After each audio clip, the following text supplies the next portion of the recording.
안녕하세요. 사연에 빠지다의 DJ 민영입니다. 오늘 사연자는 기본 예절은커녕 개념조차 없는 아내에게 제대로 참교육을 해줬다는데요. 과연 어떤 사연인지 들어보겠습니다. 오늘도 두 가지 사연 준비되어 있는데요. 끝까지 들어주실 거죠? 그럼 바로 시작할게요. 구독과 좋아요 잊지 말고 꾹 눌러주세요. 안녕하세요. 저는 30대 남자입니다. 저는 결혼 3년 차예요. 얼마 전 돌이 지난 아들 하나가 있습니다. 왜 어른들이 그러잖아요. 자식 낳아 키워봐야 부모 마음 안다고요. 그런데 저는 자식을 낳아보니 오히려 더 부모님 마음이 이해가 되지를 않습니다. 물론 아직 애가 어려서 모르는 거라고 하시겠지만 저는 진심으로 제 부모님이 이해가 되질 않았어요. 저희 아버지는 평생 자기밖에 모르던 이기적인 분이었고 어머님은 평생 자신의 뼈까지 갈아 넣어 자식들에게 헌신하며 사신 분입니다.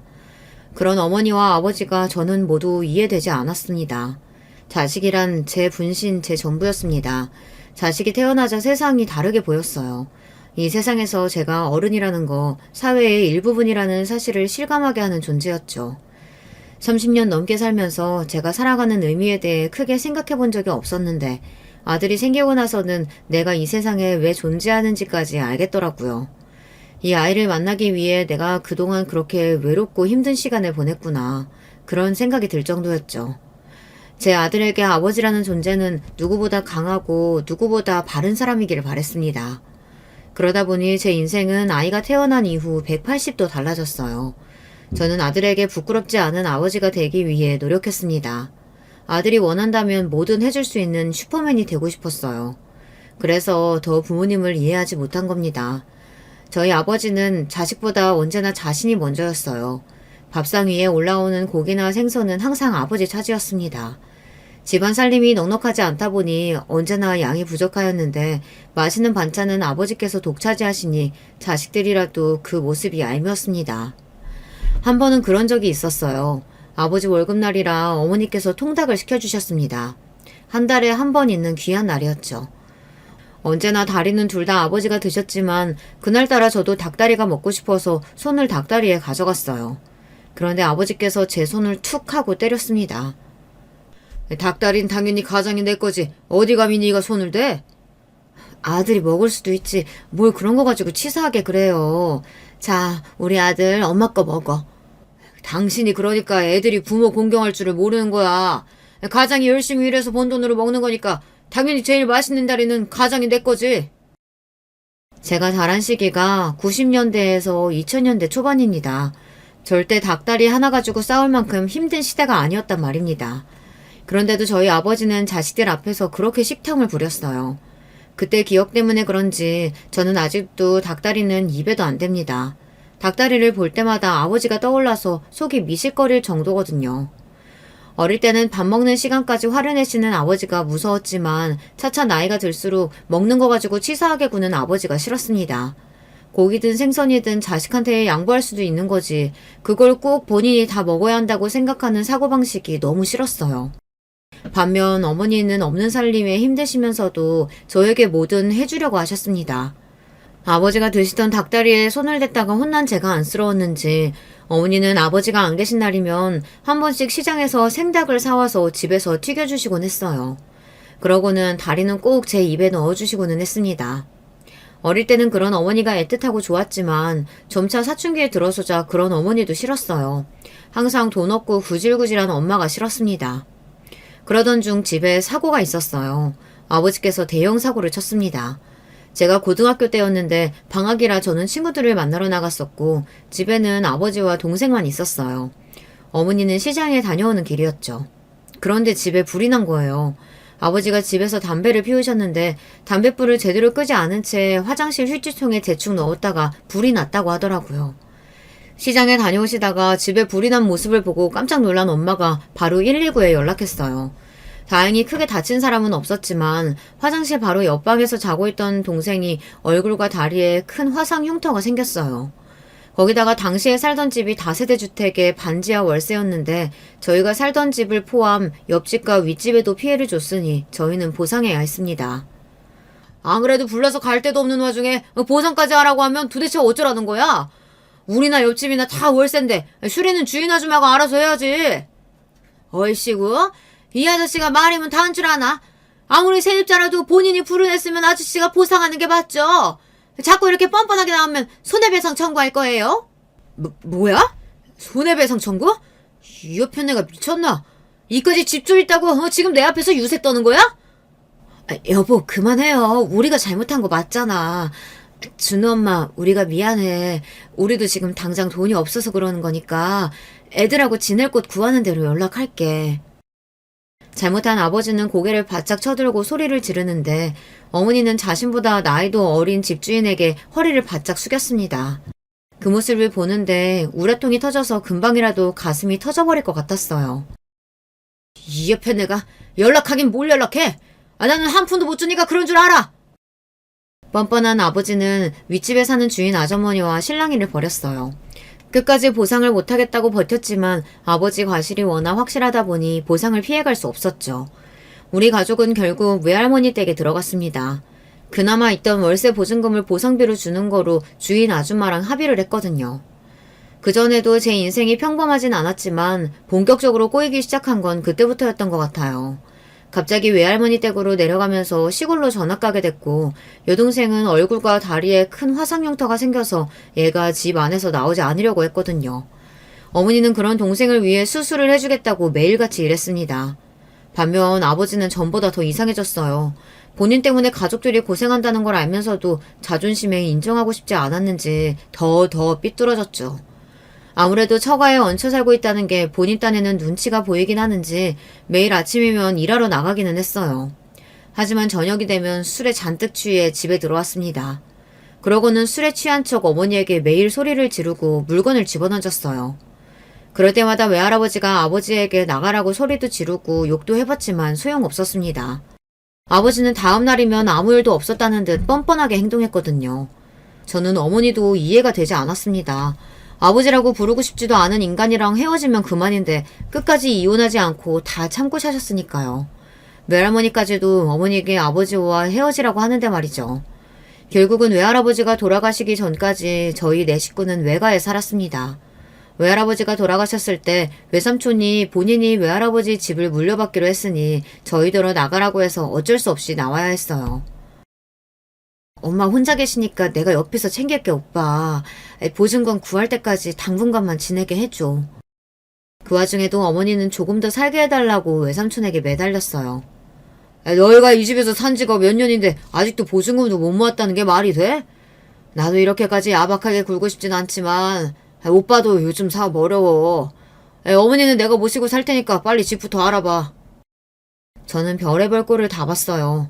아버지라는 사람의 바닥과 능력이라고는 없는 남편 때문에 여기저기서 무시당하고 사는 어머니의 초라한 모습까지 다 보면서 내가 아무것도 할 수 없다는 걸 깨달았을 때 굉장한 무력감을 느꼈습니다. 그래도 저는 이런 거지 같은 상황에서 벗어나기 위해 열심히 살았어요. 외가에서 나와 다시 서울로 올라온 가족은 뿔뿔이 흩어져 살았습니다. 저와 동생은 서울 임원에서 학교를 다녔고 아버지는 공사 현장을, 어머니는 식당과 공장을 전전하며 돈을 번다는 명분으로 전국 각지를 돌아다니며 일했어요. 다행히 이모와 이모부는 좋은 분이었습니다. 갑자기 떠안게 된 조카들이 부담스러웠을 텐데도 저와 동생에게 잘해주셨어요. 하지만 그렇다고 부모 없이 동생을 챙기며 산다는 게 저에게 쉬운 일은 아니었습니다. 당시에 저는 대학생이었어요.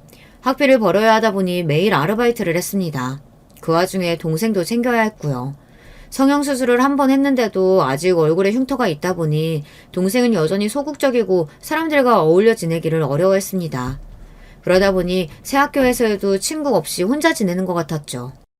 대학생이 된 저는 친구도 만나고 연애도 하고 싶었지만 집에 항상 혼자 있는 동생이 걱정돼 아르바이트가 끝나는 대로 집에 가기 바빴습니다. 이모가 아무리 잘 챙겨준다고 해도 동생은 아직 이모에게조차 마음을 열지 않았거든요. 그렇게 힘든 시기를 지나 집안 사정이 좀 나아진 시기가 있었어요. 이기적이고 자기밖에 모르던 아버지가 죽기 전에 한 가지 잘한 일은 있더군요. 제가 군대에 있을 때였는데 아버지께서 공사 현장에서 일하다가 사고로 돌아가셨어요. 자식으로서 이런 말을 하면 안 되지만 차라리 잘 됐다 싶었습니다. 당시에 아버지는 술만 먹었다 하면 어머니에게 욕을 하고 손찌검을 했어요. 어머니는 항상 아니라고 하셨지만 뻔히 눈에 보이는 상황을 제가 모를 리 없었죠. 아버지의 사고가 산재로 인정되면서 보험금이 나왔습니다. 그 돈으로 우리 세 식구가 드디어 함께 살 수 있게 되었어요. 비록 전세였지만 그래도 셋이 함께 살 수 있다는 게 너무 좋았어요. 제대하자마자 저는 취직했습니다. 저도 일하고 어머니도 일해서 그런지 살림이 점차 나아지는 것 같았어요. 그런데 그 행복은 오래가지 않았습니다. 어머니께서 직장암에 걸렸어요. 수술 후 완치 판정을 받기는 했지만 수술 중 항문을 살리지 못해서 장루를 달게 되었습니다. 졸지에 제가 어머니와 동생 모두를 책임져야 했죠. 어머니는 어떻게든 일을 하겠다고 하셨지만 평생 장루를 달고 살아야 하는 장애가 생긴 어머니를 써줄 곳은 어디에도 없었어요. 더군다나 동생은 여전히 방 안에서 나오지 않을 때니 제가 모든 걸 책임져야 했죠. 그때까지도 저는 결혼 생각이 전혀 없었어요. 세상에 어떤 여자가 저와 결혼하겠나 싶었거든요. 그런데 그때 아내를 만나게 됐습니다. 아내는 굉장히 적극적이었어요. 저와 함께 일했던 동료 친구였는데 동료 SNS를 보고는 제가 본인 이상형이라고 소개해달라고 했다더군요. 살면서 그런 일은 처음이라 저도 신기했습니다. 아내와 저는 소개팅으로 만나 1년 연애하고 결혼했습니다. 연애할 때 아내는 밝고 솔직했어요. 사실 저희 집안 사정을 다 알고 나서 당연히 저에게 실망할 줄 알았는데 아내는 뭐든 괜찮다고 했습니다. 물론 아내는 평범한 집안에서 자란 사람이다 보니 제 상황에 대해 깊게 생각하지 않았던 것 같아요. 단순히 아버지가 안 계시고 어머니 몸이 편찮으신 정도로 생각한 거죠. 막상 결혼하고 보니 현실은 달랐던 겁니다. 제가 결혼하고 나서도 어머니에게 생활비를 드렸어요. 그럴 수밖에 없는 게 어머니께서 암 치료를 하는 동안 돈이 많이 들어가서 집을 월세로 옮겼거든요. 거기다가 동생은 우울증 약까지 복용하고 있어서 직장을 구할 수가 없었어요. 그나마 고등학교 때 배운 디자인 기술로 집에서 간단한 아르바이트 정도 하는 것 같은데 그거로는 어머니와 생활하기 버거웠죠. 그래서 내내 월세는 제가 부담했어요. 그런데 아내는 그걸 가지고 저에게 언성을 높인 적이 있습니다. 도대체 언제까지 어머니 월세 내드릴 거야? 우리도 애 갖고 집도 사야 하는데 한 푼이라도 아껴야지. 아가씨는 일 안 한대? 어머니가 일 못하면 아가씨라도 나가서 돈을 벌어야지. 언제까지 히키코모리처럼 집안에만 있을 거래? 아내 말이 틀렸다고 생각하진 않습니다. 아내 입장에서는 매달 시댁 월세를 내준다는 게 이해가 안 될 수도 있으니까요. 하지만 이 점에 대해 결혼하기 전에 아내에게 양해를 구하기도 했고 그만큼 제가 아내에게 잘하려고 하고 있습니다. 저와 아내는 각자 월급을 받으면 일부를 생활비 통장에 넣고 저축을 해요. 나머지는 본인이 알아서 용돈으로 씁니다. 제가 어머니 댁 월세를 내드리고 있으니 그만큼 제가 생활비를 더 내기로 결혼 전에 이야기했어요. 그런데 결혼 이후 아내는 툭하면 제가 시어머니 댁 월세를 내는 거에 대해 꼬투리를 잡았습니다. 내가 이런 말까지 안 하려고 했는데 자기가 자꾸만 월세 가지고 이야기하니까 해야겠다. 자기가 매달 나한테 사달라고 하는 옷이나 물건이 어머니 월세보다 더 나가. 내가 얼마나 힘들면 나가서 아르바이트까지 하겠어. 제가 부모님이 항상 돈 가지고 싸우시는 모습을 보면서 자랐기에 저는 절대 돈 가지고 아내와 싸우고 싶지 않았어요. 그래서 항상 아내와 상의해서 결정하고 아내가 필요하다고 하면 뭐든 사줬습니다. 그러다 보니 제 월급만 가지고는 부족해서 토요일마다 친구가 운영하는 가게에 나가 일을 도와주고 아르바이트비를 받았어요. 그래야 생활이 됐거든요. 제가 그렇게 열심히 사는 걸 제일 잘 알면서 아내가 한 번씩 어머니에게 쓰는 돈 가지고 이야기를 하면 저도 기분이 나빴어요. 아내는 학원에서 아이들을 가르쳐요. 일반 직장인보다 월급이 적지 않습니다. 아내는 결혼 전까지 혼자 그 월급을 다 쓰고 살았어요. 장인 장모님이 여유가 있다 보니 아내가 취직하고 나서 전세도 얻어주시고 차까지 사주셨거든요. 그러다 보니 아내는 저축이나 돈을 아낀다는 개념이 별로 없어요. 버는 돈을 본인 쇼핑하는 데 다 썼죠. 그러다 보니 아내는 저보다 훨씬 씀씀이가 커요. 생활비를 내고 어느 정도를 용돈으로 쓰는지 제가 다 아는데 그 돈을 사치 부리는 데 다 쓰는 것 같더라고요. 아내의 그런 점이 저도 마음에 들지 않았지만 제가 부족한 게 많은 사람이다 보니 항상 참고 넘어갔어요.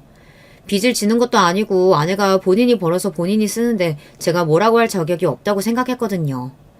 저도 아내처럼 여유로운 집안에서 평범하게 자랐다면 나도 그랬겠다 싶기도 하고요. 그래도 다행인 게 제가 결혼하고 나서는 어머니께서 기초수급자 자격이 돼서 나라에서 달마다 지원금이 나와요. 어머니와 워낙 돈을 안 쓰시다 보니 그 돈으로도 생활이 된다고 하시더라고요. 제가 보너스라도 받는 달은 조금 더 돈을 보내드리는데 그럴 때마다 어머니는 안 받으려고 하세요. 장가 갔으면 네 가정 꾸리면서 살아야지. 자꾸 시댁에 돈 주면 새아기가 나를 어떻게 생각하겠니? 아들, 이제 엄마랑 동생 걱정 말고 새아가랑 행복하게 살아. 어머니는 항상 당신 걱정하지 말라고 했습니다. 다 알아서 할 수 있다고요. 동생에게 들으니 얼마 전부터 점심때만 동네 식당에 나가 설거지 아르바이트를 하시는 것 같은데 그것도 저에게 이야기를 안 하시더라고요. 뻔하죠. 제가 걱정할까봐 그러시는 거예요. 어머니께서 그럴수록 저는 더 어머니가 걱정됐어요. 자식 마음이야 다 그렇겠지만 평생을 본인 인생이라고는 없이 고생만 하시는 어머니가 안쓰러웠어요. 어머니는 평생 비행기도 못 타보셨어요. 저도 여행을 많이 다닌 건 아니지만 그래도 직장 생활하며 출장도 가보고 아내와 여행도 한두 번 다녀왔습니다.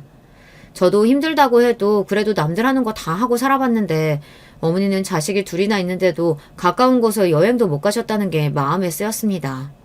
그러던 어느 날 휴가 때 회사에서 제주도 항공권이랑 호텔 숙박권을 받게 됐습니다. 저는 제주도 항공권을 보는 순간 어머니가 떠올라서 어머니께 드리려고 했어요. 그런데 아내가 노발대발 난리를 치더라고요. 휴가라고 당신 회사에서 준 항공권을 왜 어머니를 드려? 당연히 우리가 가야 하는 거 아니야?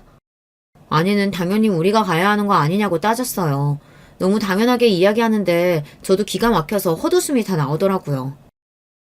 우리는 제주도 가봤잖아. 우리 어머니는 제주도는커녕 비행기도 한번 못 타보셨어.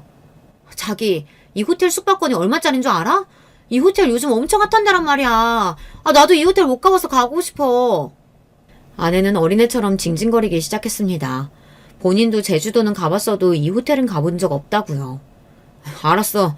그럼 내가 우리 둘 항공권이랑 호텔 예약할 테니까 이번 휴가는 어머니랑 동생 데리고 갔다 오자. 저도 여유가 있었던 건 아니지만 그래도 아내가 가고 싶다고 하니 그럼 이번 휴가는 어머니랑 동생이랑 같이 다녀오자고 했어요. 그런데 제 말에 아내 얼굴이 확 굳어버리더군요. 그러더니 한다는 말이 가관이었어요. 여름휴가를 시어머니 모시고 가는 며느리가 어딨어. 거기다가 집에만 있는 아가씨가 제주도까지 간다고 하겠어? 아내는 딱 잘라 어머니 모시고 제주도 가기 싫다고 했습니다. 제주도에 갈 거면 우리 둘이 가자고 했어요. 저는 아내의 태도에 기분이 상해 표정 관리가 안 됐습니다. 당신 해도 너무하는 거 아니야? 나는 명절 때마다 장인 장모님 모시고 여행 갔잖아. 당신은 한 번이라도 우리 어머니 모시고 어디 식당이라도 간 적 있어? 내내 담아왔던 서운함이 터지고 말았습니다. 저는 능력 없는 사위라는 이유로 알아서 장인 장모님 눈치를 보고 잘하려고 노력했어요. 아무리 피곤해도 장인어른이 술 한잔 하자고 하시면 무조건 나갔고 장모님께서 장 보러 같이 가자고 하시면 언제나 운전사 노릇을 했습니다. 그런데 아내는 시집와서 저희 어머니랑 시장 한번 같이 간 적이 없어요. 장로 달고 다니시는 분이랑 외출을 같이 어떻게 해? 혹여나 흘리기라도 하면 나더러 어떡하라고. 아내도 짜증이 났는지 내내 속으로만 생각하고 있던 말을 하더라고요. 아내의 말에 저는 너무 화가 나서 그대로 집을 나가버렸습니다. 더 아내와 이야기를 나누다가는 저도 심한 말을 하게 될 것 같아서요. 제주도 항공권과 호텔 숙박권은 장인 장모님께 드렸어요. 제가 어머니께 드리려고 말씀드렸는데 어머니는 안 가겠다고 우기셨어요. 엄마가 제주도를 어떻게 가? 비행기 탔다가 장르라도 터지면 어떡하라고. 엄마는 괜찮으니까 너희끼리 오붓하게 다녀와. 거봐, 어머님 안 가신다고 했잖아. 그냥 우리끼리 가자니까. 괜히 어머님 마음만 더 쓰게 해드렸다. 어머니의 말에 신이 나서 말하는 아내가 왜 그렇게 얄미운지 저는 제주도에 가고 싶은 마음이 싹 사라져버렸어요. 아내와는 절대 가고 싶지 않았습니다. 마음 같아서는 항공권이든 숙박권이든 다 버려버리고 싶은데 그건 아까우니 그냥 장인 장모님 다녀오시라고 드렸어요. 아내는 그런 사람이었습니다. 원래 자기 자신이 제일 중요한 사람이에요. 아내의 당당하고 솔직한 면이 좋아서 결혼했는데 막상 살아보니 그게 아니더군요. 아내는 당당하고 솔직하기만 한 게 아니라 남편인 저를 배려할 생각이 전혀 없는 사람이었어요. 결혼하겠다고 우리 집에 처음 인사 갔을 때도 아내가 좀 철없이 굴었습니다. 아내에게 제가 미리 어머니와 여동생과 함께 살고 있다는 이야기를 했는데 집이 그 정도로 좁은 줄은 몰랐던 거죠. 아내는 제 방을 보더니 이렇게 작은 방에서 어떻게 살았냐고 하더라고요. 그리고 어머니께서 장르를 하고 있다는 이야기도 했었는데 아내는 장르가 뭔지 제대로 몰랐던 것 같아요. 드라마나 영화에서 본 게 전부였던 거죠. 장르를 하고 있으면 아무리 자주 가라도 샤워를 해도 특유의 냄새가 있어요. 저는 어느 정도 익숙해져서 퇴근하고 집에 들어가도 몰랐는데 아내는 처음 맡아보는 냄새다 보니 그게 역했나 봐요. 우리 집에 들어서자마자 아내는 미간을 구기고는 코를 세게 막았어요. 이게 무슨 냄새지? 1층이라 하수구 냄새가 나는 건가? 아내는 아무것도 모르고 한 말이겠지만 어머니는 순간 당황해서 얼굴이 새빨개졌어요. 아이고, 금방 갈았는데 아무래도 처음 보는 사람은 냄새가 역할 수도 있겠다. 잠깐만 장로 주머니라도 차고 올게. 어머니는 아내의 반응에 당황해서 도망가듯 방으로 들어갔어요. 장로를 감싸는 주머니 같은 게 있는데 그거라도 하면 냄새가 덜 날 거라고 생각하신 것 같았죠. 어머니의 반응에 저도 모르게 기분이 상했습니다. 아무리 몰라도 30이 넘은 나이에 그 정도 배려는 할 수 있는 거 아닌가 해서요. 내가 미리 말했잖아. 우리 어머니 장로하고 계신다고. 그걸 알면서 꼭 티를 내야겠어? 저도 모르게 말이 좀 예민하게 나갔습니다. 아내도 자신도 모르게 나온 반응이었을 텐데 당시에 저는 아내가 배려심이 부족하다고 생각했어요. 알긴 알았는데 이런 냄새가 나는 줄은 몰랐지. 사람 무한하게 왜 그래? 자기는 뭐 처음부터 아무렇지 않았어? 아이고 됐어. 이제 식구 될 사이인데 그런 거 가지고 뭘 뭐라고 해. 내가 맛있는 거 많이 해놨으니까 다 먹고 가요. 어머니는 장가라고는 안 간다고 노래를 부르던 제가 결혼하겠다고 여자를 데려왔으니 마냥 좋으신 것 같았어요. 사실 저는 그때까지도 결혼을 고민하기는 했습니다. 아내와의 결혼이 고민이 된다기보다 결혼 자체에 대한 고민이 많았어요.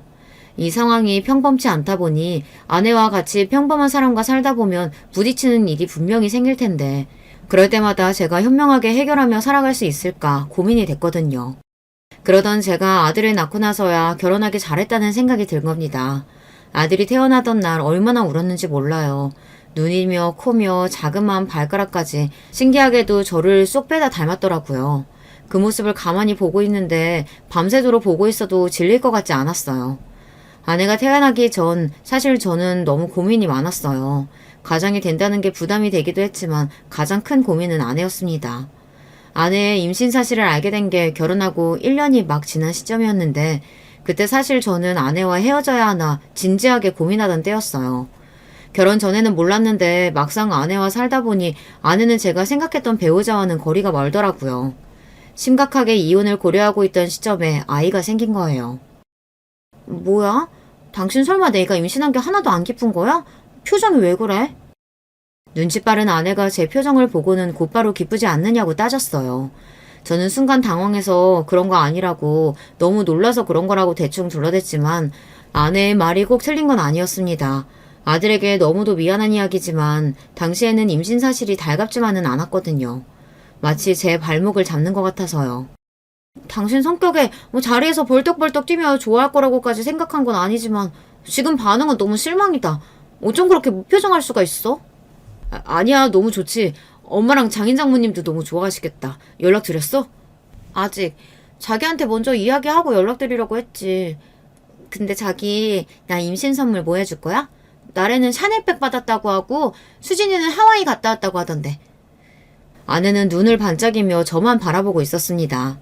저는 아내가 저를 향해 그런 눈빛을 보낼 때마다 부담스러웠어요. 얼마 전에 결혼기념일 때 가방 사고 싶다고 해서 백화점에서 사줬잖아. 그리고 아직 임신 초기인데 위험하게 여행을 어떻게 가. 당분간은 조심해야지. 결혼기념일은 결혼기념일이고 임신은 임신이지.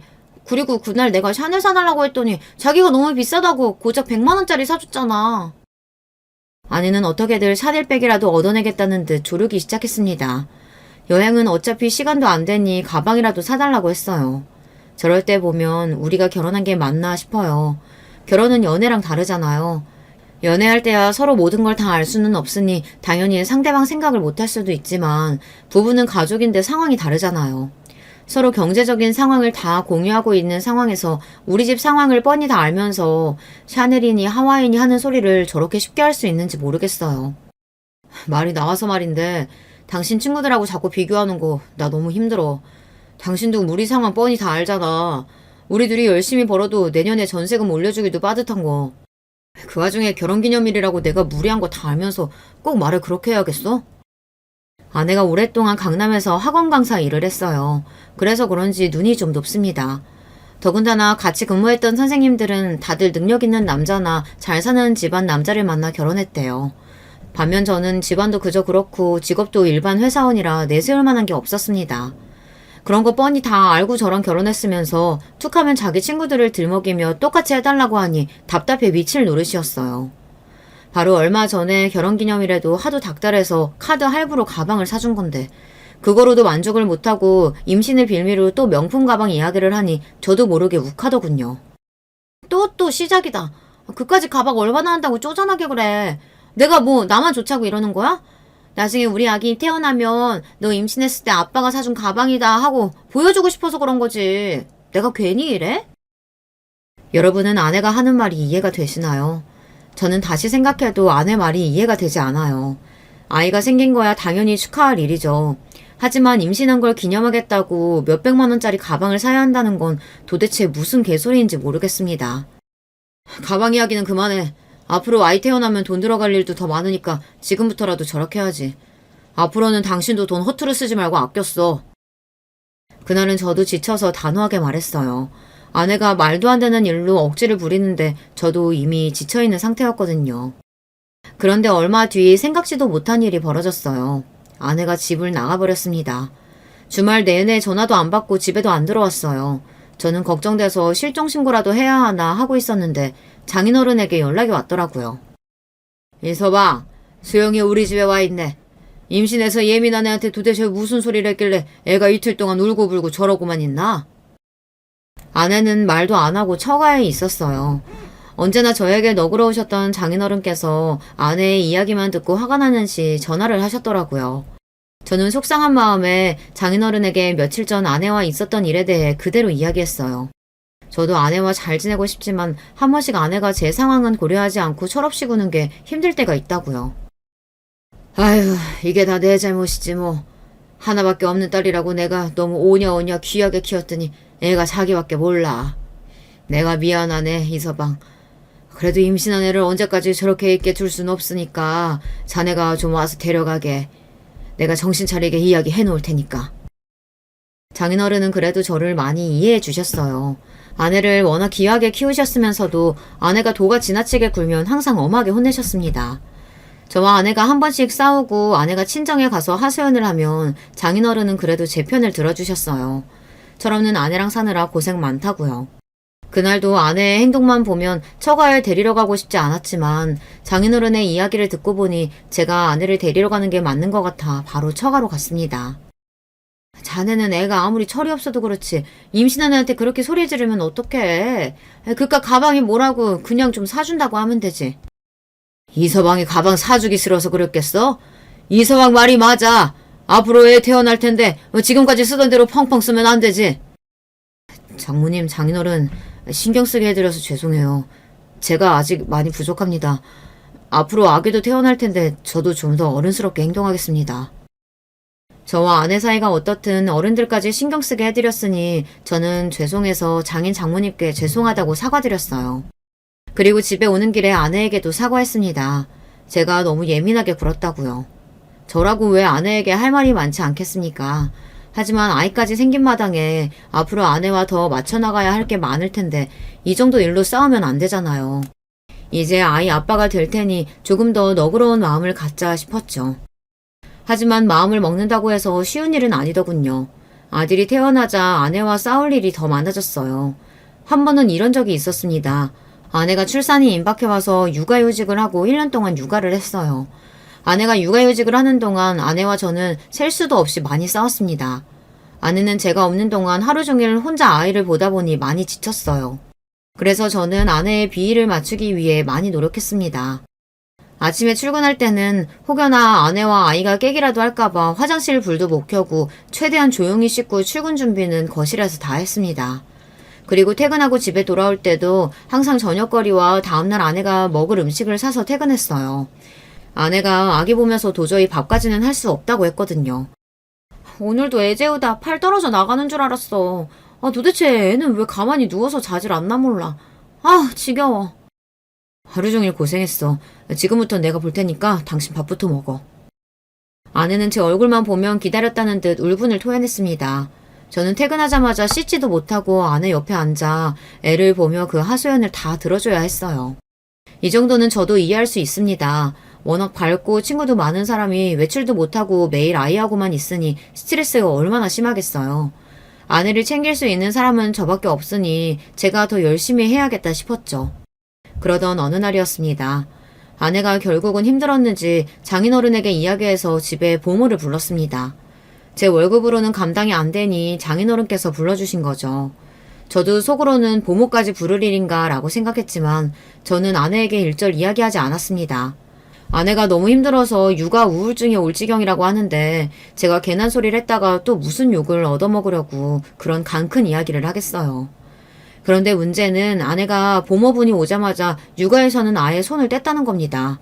처음엔 저도 몰랐는데 자꾸만 보모분이 아이에게 무슨 일이 있을 때마다 회사에 있는 저에게 전화를 하더라고요.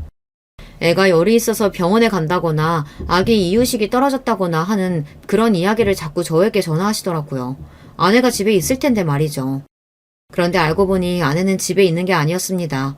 매일 보모에게 아이를 맡기고 본인은 나가서 친구들을 만나 쇼핑을 하다가 오는 거예요. 보모가 전화하면 받지도 않고 말이죠. 저는 참다 한 번은 화가 나서 아이에게 이야기했습니다. 아무리 보모가 있어도 기본적인 건 챙겨야지. 애 감기 걸려서 기침하는데 저녁에 약도 안 먹이면 어떡해. 이모님이 아침에 와서 밤에 왜 약 안 먹었냐고 나한테 잔소리 하시더라. 그런 일이 한두 번이 아니었어요. 아들 이유식이나 기저귀 등 생필품은 우리가 다 알아서 사둬야 하는데 아내가 준비를 안 해둬서 부모님에게 연락이 온 게 한두 번이 아니에요. 그 이모님 말이 너무 많아. 남이 사 애 약을 먹이든 말든 자기가 왜 간섭이야? 까먹을 수도 있지. 당신 그걸 말이라고 해? 애가 일주일이 넘도록 기침이 안 떨어지니까 이모님이 걱정돼서 그러시는 거지. 낮에 이모님이 있을 때 쉬고 왔으면 저녁에는 당신이 애 책임져야지. 도대체 뭐 하는 거야? 아내와 싸우고 싶지 않아도 아내 하는 짓만 보면 화가 났습니다. 이 여자는 도대체 놀면서 돈 쓰는 거 말고는 잘하는 게 뭐가 있는 건가 싶었죠. 시간이 갈수록 아이에 대한 사랑은 점점 더 커져만 가는데 아내에 대한 애정은 자꾸만 식어갔습니다. 그러던 중 대망의 아들 돌잔치 날이 밝았습니다. 제가 가장 사랑하는 제 아들의 생일이니 저는 누구보다 화려하게 해주고 싶었어요. 그날만큼은 아내에게 돈 가지고 잔소리하지 않고 아내가 하고 싶다는 대로 다 준비하라고 했습니다. 결혼식 때는 제가 너무 긴장하고 떨려서 어떻게 지나가는 줄도 모르고 했는데 아들 돌잔치는 다르더군요. 제 아들을 위해 많은 사람들이 축하하러 와줬다는 게 감사해서 마냥 행복했어요. 그리고 오랜만에 어머니와 여동생이 예쁘게 차려입고 돌잔치에 참석했습니다. 웬만해서 외출하지 않는 동생이 제 아들을 위해 와줬다는 게 고마웠어요. 저와 아내가 돌잔치 준비를 정신없다 보니 어머니와 동생이 아들을 대기실에서 봐주고 있었습니다. 그런데 잠깐 제가 자리를 비운 사이 장인 장모님이 오셨는지 대기실에 계신 것 같더라고요. 대기실 안이 시끌벅적했습니다. 우리 진우 외할아버지 보니까 좋아요? 하하하, 진우 이 녀석이 닮은 꼴은 알아보나 봅니다. 코며 얼굴형이며 어쩜 나를 빼다보갔나 모르겠어. 그러게요. 코랑 얼굴형은 외할아버지고 피부 하얀 거랑 쌍꺼풀은 친할아버지 판박이네요. 죽은 남편이 쌍꺼풀이 진했거든요. 에이, 사돈은 친할아버지 닮으면 안 되죠. 젊어서 그렇게 술을 드셨다면서요? 우리 진우 나중에 술 먹으면 안 돼? 그런 건 꼭 외할아버지 닮아야 한다? 당신은 안 사돈 앞에서 무슨 그런 소리를 해. 우리 새끼인데 당연히 다 닮고 하는 거지. 아니에요. 사돈 말씀이 맞습니다. 그 인간 닮아봐야 좋을 거 하나도 없죠 뭐. 그래 진우야, 절대 친할아버지 닮으면 안 돼. 외할아버지 많이 닮아라. 순간 대기실 안에 정적이 돌았습니다. 대기실 밖에서 듣고 있던 저는 속상해서 괜히 마음이 좋지 않았어요. 어머니께서 잘못하지도 않은 일에 괜히 또 주눅이 들어 어쩔 줄 몰라 하시는 게 눈에 훤했거든요. 밖에 손님 많이 오셨어요. 곧 돌잔치 시작하니까 주인공은 제가 데리고 갈게요. 저는 애써 웃으며 대기실로 들어가 아들을 데리고 나왔습니다. 그때였어요. 장인어른께서 저를 불러 세우셨습니다. 우리 사위 진우 키우느라 고생했는데 내가 선물 줘야지. 이거 밖에나. 우리 진우 잘 키웠다고 주는 선물이네. 장인어른께서 두둑한 봉투를 꺼내셨어요. 언뜻 봐도 꽤 큰 액수가 들어있는 것 같았습니다. 아빠, 진우 낳고 키우느라 나도 고생했는데 왜 진우 아빠만 줘요? 나도 좀 줘요. 아이고, 철딱서니 없는 너까지 돌보느라 우리 사위가 고생 많았지. 당연히 우리 사위한테 줘야지. 아이고, 우리 아들 아버지한테 사랑 못 받고 자라서 평생 마음에 한이었는데 사돈께서 이렇게 예쁘게 봐주시니 너무 감사드려요. 장인어른의 말씀에 저보다 어머니께서 더 좋아하셨어요. 제가 결혼해서 잘 사는 모습을 보니 어머니가 더 행복해 하시는 것 같았죠. 그 모습을 보고 나니 어머니는 여전하다 싶었습니다. 당신이 어떤 대우를 받든 무슨 소리를 듣든 자식 생각만 하셨어요. 그 순간 여러 가지 생각이 들었습니다. 결혼 생활이라는 게 항상 좋지만은 않았지만 어머니를 위해서라도 제가 행복하게 살아야겠다는 생각이요. 그런데 그런 생각을 한 지 1시간도 되지 않아 바로 후회가 되고 말았습니다. 바로 제 아내 때문입니다. 어머니께서 손주 돌잔치라고 준비하신 선물이 있었는데 언제 줘야 할지 몰라서 계속 타이밍을 보고 계셨나 봐요. 그러다가 돌잔치가 마무리될 때쯤 아내가 친구들을 배웅하고 들어오는데 어머니께서 아내의 손을 잡으신 겁니다. 우리 며느리 고생 많았지? 내가 마음은 해주고 싶은 게 많아도 형편이 좋지 않아서 항상 마음만 있다. 이거 별거 아닌데 우리 진우 손에 끼워줘. 돌잔치 전부터 어머니께서 고민하셨어요. 할머니가 첫 손주 돌인데 좋은 거 해줘야 며느리에게 면이 서는데 형편이 넉넉지 않다고요. 하도 그러시길래 제가 신경 쓰지 말라고 했습니다. 남도 아니고 식구들끼리 무슨 그런 걸 신경 쓰냐고요. 저는 진심으로 아무것도 하지 마시라고 했는데도 어머니 마음은 또 그게 아닌가 봐요. 어머니는 힘든 와중에 손주를 위해 돌반지를 사오셨는지 작은 상자를 아내에게 건넸습니다. 그런데 그때였어요. 아내의 반응이 심상치 않았습니다. 반지가 왜 이렇게 작아요? 아내는 상자를 열자마자 안에 있는 반지를 보고 왜 이렇게 작냐고 물었습니다. 순간 어머니의 얼굴이 새빨개졌어요. 이게 반돈이라 그래. 요즘 금값이 많이 올랐더라고. 어머니는 민망한 와중에도 웃으시면서 아내의 손을 토닥였습니다. 그런데 아내가 어머니의 손을 툭 치더니 반지 상자를 탁 소리가 나게 닫아버렸어요. 그러더니 한다는 말이 기가 막혔습니다. 어머니, 아까 친정아버지가 진우 아빠한테 건넨 봉투 못 보셨어요? 사위 고생한다고 저렇게 생각해 주시는데 어머니는 말로만 고생했다고 하시면서 이게 뭐예요? 매달 일도 안 하고 기초수급비 꼬박꼬박 받으시면서 그것만 모아도 최소 한도는 달겠어요. 저는 순간 제 두 귀를 의심했습니다. 아내가 아무리 개념이 없는 사람이라도 저 정도로 생각이 없는 사람인 줄은 몰랐으니까요. 진우 엄마, 당신 지금 뭐라고 하는 거야? 그게 우리 어머니한테 하는 소리 맞아? 저는 아내의 행동에 화가 나서 아내에게 바짝 다가갔습니다. 그리고 아내를 노려봤어요. 그래, 어머니한테 하는 소리 맞아. 당신도 이것 좀 봐. 남도 아니고 어떻게 할머니가 손주 돌잔치에 금 반돈을 할 수가 있어? 이럴 거면 차라리 아무것도 안 하는 게 낫지. 정말 구질구질해. 그만 안 해? 내가 지금까지 당신 하는 짓 예뻐서 참고 있는 줄 알아? 우리 진우 봐서 참고 있었어. 이제 하다하다 우리 어머니한테까지 막말을 해? 저는 도저히 참을 수가 없었습니다. 지금까지 아내가 어떤 짓을 해도 다 참고 살았던 건 오로지 우리 아들 진우 엄마이기 때문이에요. 진우가 없었다면 진작 아내와는 이혼했을 겁니다. 그런데 하다하다 이제 어머니까지 무시하고 드니 참아줄 수가 없더군요. 아이고, 이 늙은이가 또 괜히 주책 부렸나 보다. 나는 그냥 뭐라도 우리 손주 생일 축하해주고 싶어서. 더 화가 나는 건 어머니의 태도였어요. 어머니는 잘못한 것도 없으면서 아내에게 또 미안하다고 사과를 했어요. 어머니 그만해요. 어머니가 뭘 잘못한 게 있다 그래요. 잘못은 저 개념 없는 게 있지. 나 더는 못 참아. 너처럼 무식하고 정신 나간 여자하고는 하루도 못 사니까 그런 줄 알아. 저는 제품에 곤히 안겨 자고 있는 아들을 유모차에 태우고 짐을 챙겼습니다.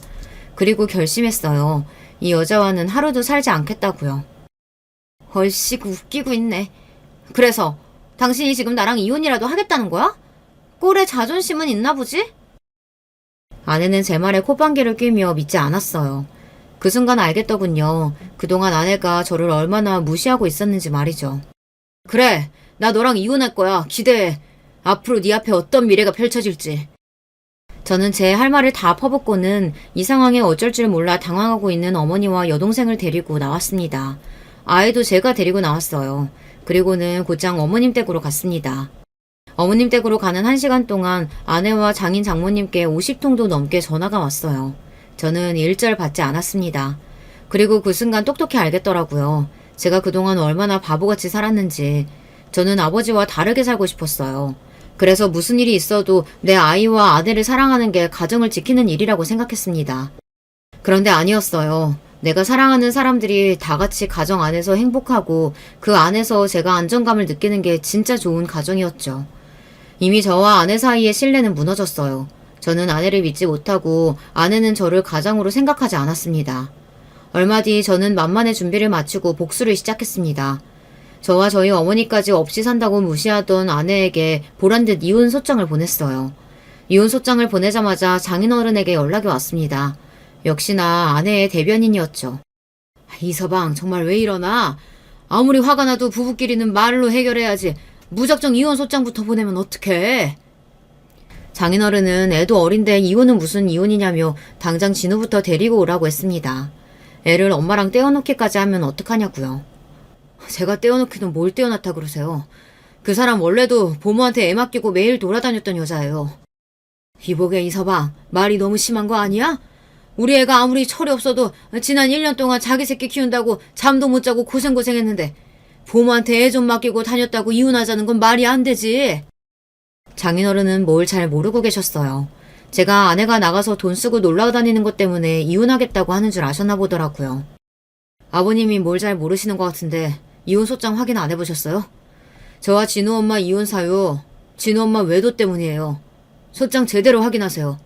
저는 제 할 말만 하고 전화를 끊어버렸습니다. 더는 장인어른과 할 이야기가 없을 것 같아서요. 그랬습니다. 그동안 아내는 저 모르게 다른 남자를 만나고 있었어요. 사실 아들 돌잔치 날까지 추측만 하고 있었습니다. 보모가 오고 나서 몇 달 동안 아내가 매일같이 드나들던 요가 학원이 있었어요. 저도 처음엔 아내가 요가를 하러 다니나 보다 했는데 돌잔치 날 요가 학원 원장이라는 사람이 왔는데 글쎄 남자더라고요. 네, 뭐 남자일 수야 있죠. 그런데 아내와 그 남자 원장 사이에 주고받는 눈빛이 아무래도 수상했습니다. 여자만 예민한 촉이 있는 게 아니에요. 남자도 느낌이라는 게 있습니다. 돌잔치 날 아내가 어머니에게 막말을 퍼붓고 제가 어머니 댁으로 오고 나서 곧장 아내의 뒤를 캤어요. 그런데 며칠 알아보지도 않았는데 바로 알겠더군요. 아내는 저와 아들까지 집을 나갔으니 아주 홀가분하게 데이트를 하고 다녔어요. 영화관, 식당, 모텔 하루 종일 붙어 다니더군요. 아내는 본인의 외도를 제가 알고 있을 거라고는 상상도 못했던 거죠. 저는 곧바로 증거를 모아서 변호사부터 선임했습니다. 그리고 바로 소장을 보냈어요. 몇 시간 뒤 아내에게도 수차례 연락이 왔지만 저는 받지 않았습니다. 그리고 아내와는 법원에서 만났어요. 저와 아내는 그 이후로도 반년 넘게 소송을 이어갔습니다. 아내는 뻔뻔하게 양육권은 바로 저에게 넘기겠다고 하더니만 끝까지 재산 분할은 못 해주겠다고 버티더군요. 전세 보증금도 우리 부모님이 해주신 거고 그 차도 우리 부모님이 사주신 건데 내가 왜 그걸 당신이랑 나눠야 돼? 자식 두고 뻔뻔하게 바람 피우고 다닌 게 어디서 돈을 주네 마네 소리를 질러. 그까지 전세 보증금이랑 차 나랑 우리 아들이 피해본 거에 비하면 세 발의 피야. 아내는 끝까지 엉망이었습니다. 자식은 바로 포기하면서 돈 가지고 끝까지 버티더군요. 저와 아내는 이혼 소송을 하면서도 만날 때마다 싸웠어요. 나중에는 저런 지독한 여자랑 도대체 어떻게 3년이라는 시간을 참고 살았나 싶더라고요. 저와 아내의 이혼 소송은 이제 거의 끝나갑니다. 법원에서는 아내와 제가 모든 재산을 반반씩 나누고 아내가 양육비까지 지급하라는 판결이 났는데 아내가 인정하지 않아서 다시 기일을 연장했어요. 변호사 말이 아내가 아무리 계속 재심을 청구해도 결과는 같을 거라고 하더군요. 전세 보증금 8억에 차가 외제차라 1억이 넘어요. 저는 이혼과 동시에 적어도 4, 5억은 받을 수 있게 됐습니다. 이혼하는 마당에 4, 5억이 큰 돈은 아니지만 그래도 저는 만족해요. 그 돈이면 적어도 어머니와 동생 그리고 제 아들과 함께 살 수 있는 작은 집 정도는 구할 수 있을 테니까요. 여러분께서 앞으로 싱글파파로 살아갈 저에게 씩씩하게 아들 잘 키우라고 응원하는 댓글 좀 많이 남겨주세요. 지금까지 저의 이야기 들어주셔서 감사합니다. 여러분의 가정에는 항상 즐거운 일만 가득하시길 바랄게요. 매번 사연 잘 듣고 있는 여성 애독자예요. 저는 중학생 때 부모님의 사고를 겪었습니다. 모처럼 평일에 함께 시간을 내서 두 분이 놀러 가셨다가 사고를 당하셨죠.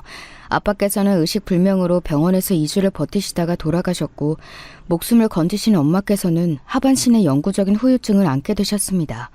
의지할 친척 따위는 없었어요. 오히려 아빠의 사망보험금이라든지 조의금을 가로채 가려고 하이에나처럼 기웃거리더군요.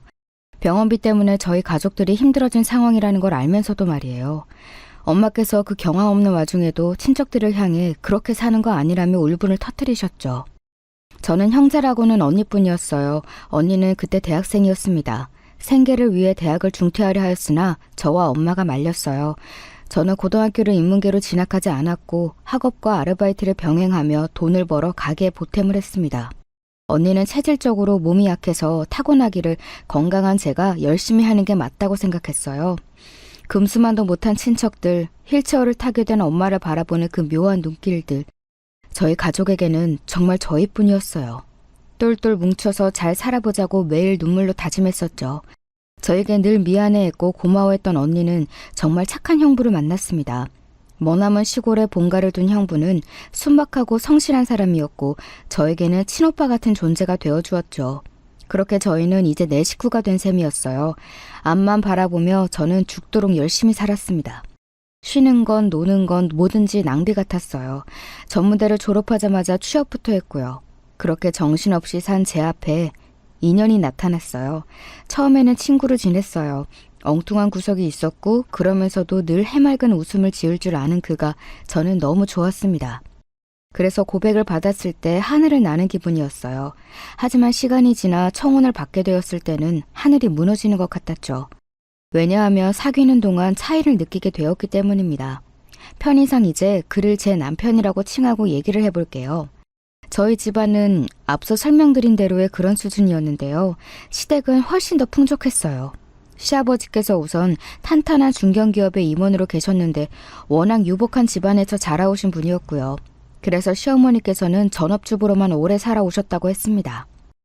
남편의 누나인 신우이는 이미 시집을 간 뒤였는데 엄청난 부잣집 자제하고 결혼을 했어요. 그런데 제가 어떻게 상대가 되겠나요? 말이 안 되는 일이었건만 놀랍게도 시아버지께서는 저희를 허락해 주셨습니다. 우리 딸을 너무 조건만 보고 결혼시켰던 것 같아서 내가 속마음을 고백해보자면 나는 그걸 두고 후회한 적이 있었어. 결혼한 후로 어딘가 웃음을 잃어버린 것 같은 가끔은 기가 죽어 보이기도 하고 출가 외인이 되어 자기 시댁에 묶여 사는 딸을 보며 심란할 때가 있었는데 우리 아들이 자기가 사랑해 죽겠다는 상대와 결혼을 하겠다고 하니까 나는 왜 이리 지금 이렇게 반가운 심정이 드는지. 알고 보니 신우이의 결혼에 그런 비화가 담겨있는 모양이었습니다. 시아버지의 허락을 받고 나자 저는 욕심이 생겼죠. 무조건 남편하고 결혼해서 잘 살고 싶다는 생각으로 가득 차게 되었어요. 하지만 시어머니께서 녹록하지 않으셨습니다. 처음부터 강력히 반대를 하셨어요. 제 수준, 저희 집안의 수준, 모든 게 말이 안 된다면서 이 결혼은 아예 성립할 수 없는 일이라고 일축하셨죠. 하지만 시아버지께서 허락하신 상황이었고 저희 친정은 제가 원하는 결혼이라고 하자 무조건 쌍수를 들고 환영하는 상황이었기 때문에 상견례 날짜가 금방 잡히게 되었어요. 그리고 대망의 상견례장이었습니다. 시댁 측은 시아버지, 시어머니, 시누이, 그리고 남편 이렇게 넷이었고요. 저희 측은 엄마, 언니, 형부, 그리고 저 이렇게 4사람이었습니다. 초장부터 시어머니께서는 당신의 잘난 사위 이야기를 늘어놓으셨죠. 우리 사위가 이 자리에 있었으면 좋았을 텐데 주말에도 너무 바쁜 몸이라서 부득이하게 자리하지 못했네요. 양해 좀 부탁드려요. 다들 우리 사위를 만나서 말 한마디 섞어보고 친분이라도 쌓기를 학수고대했을 텐데 조금 실망하셨죠? 원래 이런 일은 뜻대로 안 되더라고요. 도대체 얼마나 북치고 장구치는 걸 혼자 다 하시던지 마치 저희 친정이 당신이 둔 그 잘난 사위를 영접이라도 하고 싶어서 안달이었을 것으로 착각을 하신 모양이었어요. 혹은 그냥 과도한 자랑질이셨을지도 모르죠. 아무튼 어이가 없어서 차마 그 말씀을 자르지는 못하고 대충 웃으면서 맞장구나 쳤습니다. 그때 신우이는 뭔가 대단히 할 말이 있다는 표정으로 입술은 몇 번 달싹였는데 말을 꺼내지는 않더라고요. 제가 그 눈치로 알아차렸죠. 신우의 남편은 애초에 여기 온다는 가정조차 성립한 적이 없다는 걸요. 어차피 머릿수를 똑같이 양쪽 넷씩 맞춘 것이었는데 웬 신우의 남편이라뇨? 이 생각을 하니까 더 어이가 없어졌는데 그냥 가만히 있었네요. 드디어 화제거리가 넘어가서 안도했을 때였어요.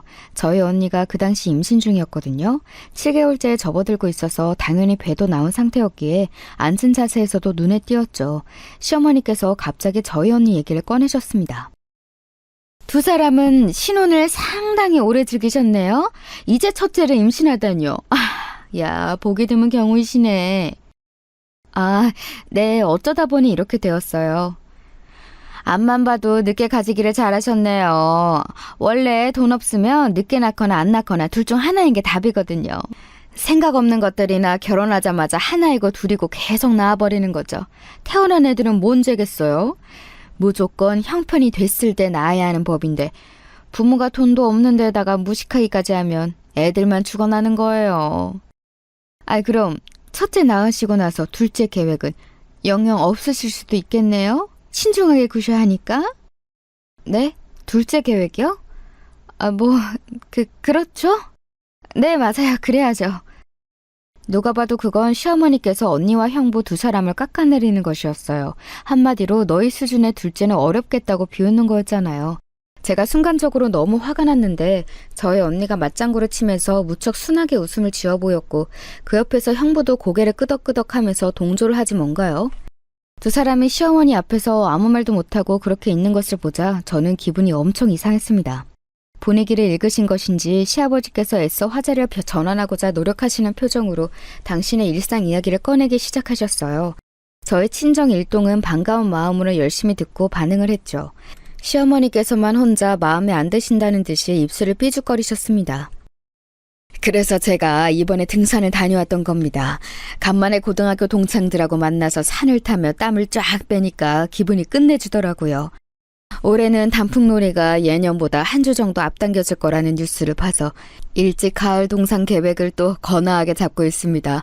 사부인께서도 바람 쐬러 산에 가보실 생각 있으시면 제가 코스를 추천해 드릴게요. 시아버지께서는 웃으며 말을 이으시다가 문득 어느 생각에 다다르셨는지 흠칫 놀라셨어요. 왜냐하면 저희 엄마는 너무나도 당연하게 등산을 못 하시니까요. 그러실 수 없는 몸이죠. 제가 정신없이 말을 이어가다 보니까 큰 실언을 했습니다. 제가 이렇게나 정신이 없다니 이제 다 늙어가지고 별별 주책을 부립니다. 정말 죄송합니다, 사부인.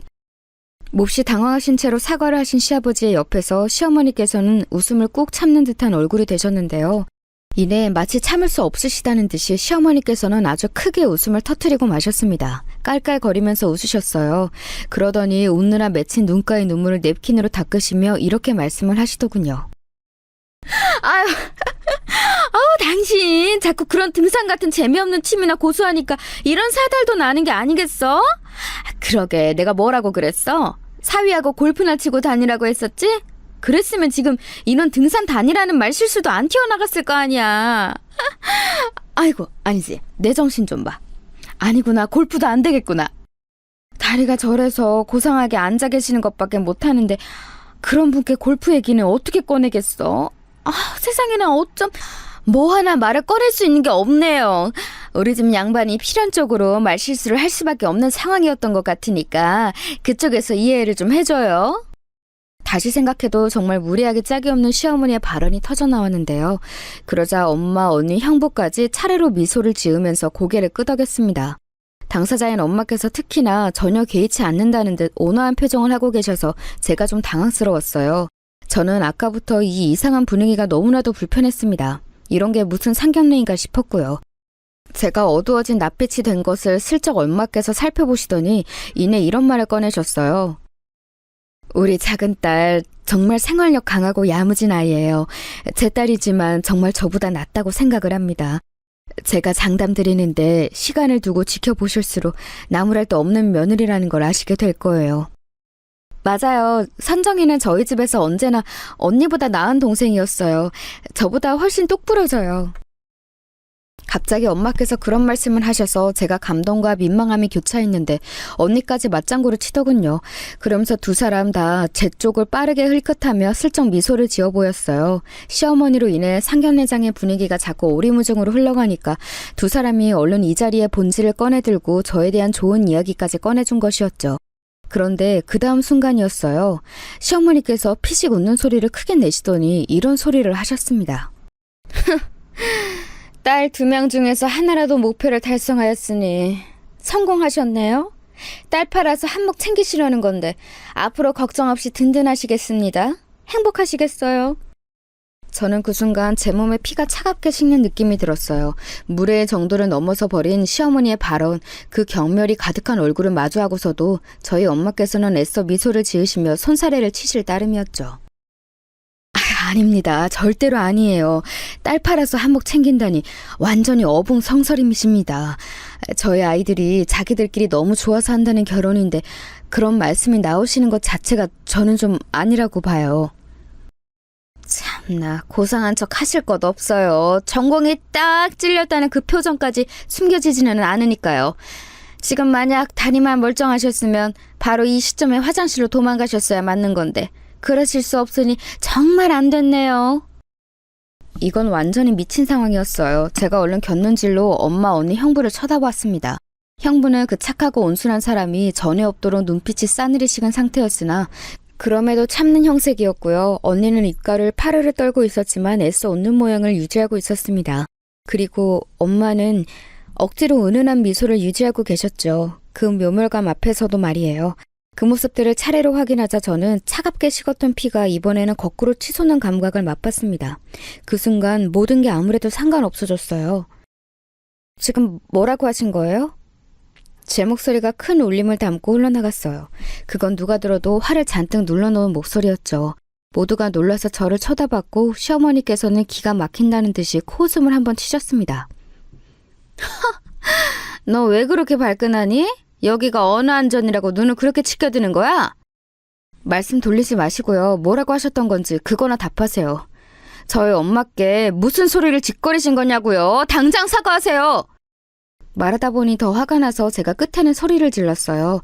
그러자 시어머니께서는 자리에서 벌떡 일어나시더니 상체를 제 쪽으로 가까이 들이밀며 눈을 부라리셨습니다. 그건 마치 감히 니까짓 게 지금 나한테? 라는 경고 행동처럼 보였어요. 저는 지지 않고 똑같이 자리에서 일어났죠. 사과라니? 무슨 사과? 얼씨구, 이것 봐라. 버릇없이 구는 이 꼬라지는 뭐람? 너 대체 뭐야? 뭐하는 얘니? 너 이렇게 쉽게 미천한 본성을 드러내가지고 내 아들하고 결혼을 할 수 있을 것 같아? 너도 네 엄마처럼 전곡 찔려서 이렇게 발끈한 거지? 내 아들 낼름 채워가서 팔자 고쳐볼 생각에 그간 싱글벙글 하기만 했고 이렇게 전곡 찔려볼 각오는 안 되어 있었나 봐. 기가 막히네. 모녀가 쌍으로 염치가 없는 것도 정도가 있지. 시어머니께서는 말씀을 마치시며 상위에 침을 뱉는 신용까지 하셨습니다. 그걸 본 순간 제가 손을 들어서 있는 힘껏 시어머니의 뺨을 후려쳐버렸죠. 우당탕하고 시어머니께서 중심을 잃고 쓰러지신 소리가 상견례장에 울려 퍼졌습니다. 그 정도로 제가 세게 때렸던 거예요. 시누이가 짧게 비명을 질렀고 언니는 저에게 너 미쳤냐는 중얼거림을 뱉었습니다. 엄마께서는 놀란 몸을 떨고 계셨는데 형부는 그런 엄마부터 챙기며 안색을 살피고 있었죠. 시아버지께서 옆에서 부축하시는 걸 뿌리친 시어머니께서는 몸을 일으키시며 저를 표독스럽게 째려보셨어요. 야, 결혼은 고사하고 너는 내가 고소할 거야. 너는 이제 끝이야. 당연한 소리를 하시네요. 저는 끝장을 볼 생각으로 방금 싸대기 후려친 거고요. 얻어맞고 바로 나뒹구신 건 잘하신 선택이었습니다. 안 그러셨으면 곧장 제가 반대쪽 싸대기로 후려칠 거였으니까요. 시어머니께서는 제 말에 경악하셨는지 입을 떡 벌리시고는 그대로 굳어버리셨습니다. 사실 저도 제가 뱉은 말에 스스로 놀란 참이었으나 주워 담을 생각은 없었어요. 끝장을 보겠다는 건 진심이었으니까요. 어떻게 돌이키겠나요? 무척 당황하신 시아버지께서 저에게 하실 말씀을 고르려고 열심히 눈알을 굴리시는 게 보였을 때 저는 선수를 쳤습니다. 안색이 어두워져 있는 남편에게 말을 던졌죠. 완전히 끝난 상황인 거 봤지? 이제는 돌이킬 수 없어. 그러니까 네가 하나만 선택해야 돼. 당장 이 자리에서. 어? 선택이라니? 어떤 선택을 말하는 거야 지금? 자, 선택해. 나야? 아니면 네 엄마야? 둘 중에 하나만 골라. 네 엄마를 선택해서 네 가족끼리 잘 먹고 잘 살든가 아니면 나를 선택해서 골치 아픈 상황에 한번 빠져보든가. 어떡할래? 어떤 쪽이든 지금 끝을 보자. 도대체 그때 제가 무슨 정신으로 그랬는지는 모르겠네요. 분노인지 모를 감정으로 몸까지 바들바들 떨면서도 저는 차갑게 말했습니다. 그러자 시어머니께서는 기가 차단 웃음을 지으셨고 그러시면서도 이내 기대감 어린 눈빛을 당신의 아들에게 보내셨습니다. 준영아, 차라리 잘 됐다. 저 미치고 정신 나간 것이 알아서 자멸을 해주는구나. 지금 이 자리에서 저것한테 빨리 끝을 통보해버려. 완전히 끝내고 그냥 똥 밟았다고 생각한 뒤 앞으로 잘 살면 돼. 엄마가 100배, 1000배, 만배는 더 집안 좋고 예쁜 여자 소개시켜줄게. 네? 엄마, 어떻게 똥 밟았다고 생각하고는 말 수 있겠어요? 그렇게 생각하고 넘기기에는 제가 저 여자를 너무나도 사랑하는데요? 뭐라고? 네가 설마 이 상황에서 네가 이 엄마를 저버리고 저것의 편을 들려는 거야? 준영아, 우리 아들 너 이러지 마. 잘 생각하고 행동해야 돼. 너 지금 이 엄마가 숨 넘어가는 걸 보고 싶어서 이러니?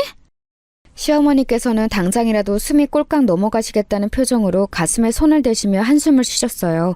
설마 하시는 눈빛을 하고 계셨지만 남편이 다음 순간 제 쪽을 슬쩍 바라보더니 이렇게 대답을 하며 그 간절한 눈빛을 배반하였습니다.